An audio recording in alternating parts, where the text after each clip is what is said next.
Assalamualaikum warahmatullahi wabarakatuh. Selamat sejahtera, saya Cikgu Umaira. Jadi hari ini saya akan membincangkan bab 5 kekongruenan pembesaran dan gabungan transformasi bagi matematik KSSM tingkatan 5. Jadi di dalam topik ini kita belajar subtopik 5.4 iaitu tesilasi. Standard pembelajaran adalah untuk menjelaskan maksud tesilasi. Jadi objektif video pada hari ini adalah untuk menjelaskan maksud tesilasi. Jadi apakah maksud tesilasi? Jadi tesilasi ialah pola bagi bentuk berulang yang memenuhi suatu satah tanpa ruang kosong atau pertindihan. Contoh struktur sarang lebah merupakan suatu bentuk tesilasi. Jadi kalau kita perhatikan struktur sarang lebah di sini. Jadi kita lihat, ini adalah bentuknya.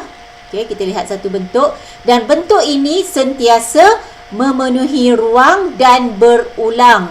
Jadi struktur sarang lebah merupakan suatu bentuk tesilasi. Itulah sebab kenapa struktur sarang lebah dikatakan suatu bentuk tesilasi. Jadi kita lihat contoh lain. Yang pertama kita ada tesilasi yang terdiri daripada segitiga sama sisi. Jadi kita lihat bentuk asasnya adalah segitiga, berlaku pengulangan bentuk yang sama. Jadi kita lihat pula yang kedua, terdapat juga tesilasi. Contoh di sini terdiri daripada rombus. Jadi kita ada rombus di sini. Ini asasnya rombus. Dan berlaku pengulangan bentuk. Jadi mungkin cikgu boleh tunjuk supaya anda nampak dengan jelas kat sini. Jadi kita nampak ini adalah bentuk rombus. Di sini. Dan bentuk, ini adalah bentuk pertamanya dan berlaku pengulangan bentuk pertama.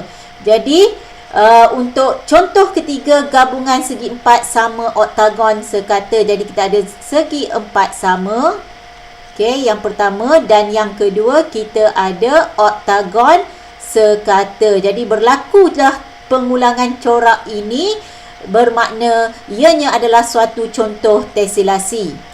Jadi kita lihat contoh 21 di dalam buku teks muka surat 162.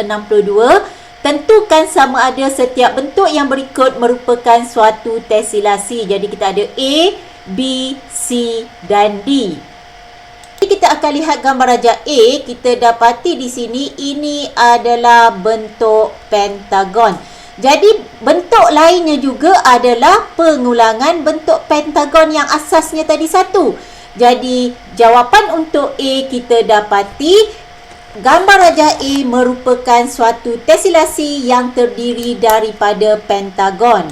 Jadi kita dah dapat jawapan A, kita bincangkan pula jawapan B. Jadi kita lihat bentuk asasnya di sini.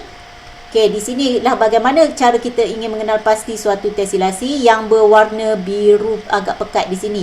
Jadi kita dapati ada pengulangan bentuknya di sini. Di sini. Dan di sini.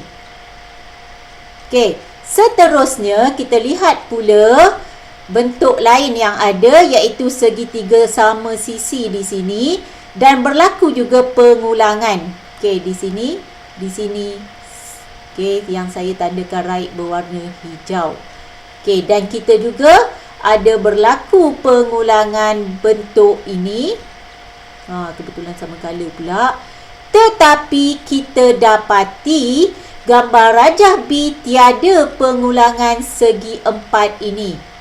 Jadi ini menunjukkan B bukan suatu tesilasi kerana tiada pengulangan bentuk segi empat. Jadi kita dah dapat jawapan untuk B. Seterusnya kita lihat pula C. Jadi C di sini yang berwarna hijau ini adalah segitiga sama. Jadi kita dapati berlaku pengulangan bentuk segitiga sama. Berlaku juga pengulangan bentuk segi empat sama di sini yang berwarna biru mahupun yang berwarna kuning. Jadi di sini kita boleh buat kesimpulan gambar rajah C adalah merupakan tesilasi yang terdiri daripada gabungan segitiga sama sisi dan segi empat sama. Dan yang terakhir kita lihat D. Kita dapati corak D merupakan, jadi cikgu highlightkan di sini, ini adalah satu bentuk asas coraknya tadi. Ni. Berlaku pengulangan corak yang sama tanpa berlaku sebarang pertindihan. Jadi ianya memenuhi maksud testilasi yang kita bincangkan tadi. Jadi, kesimpulannya,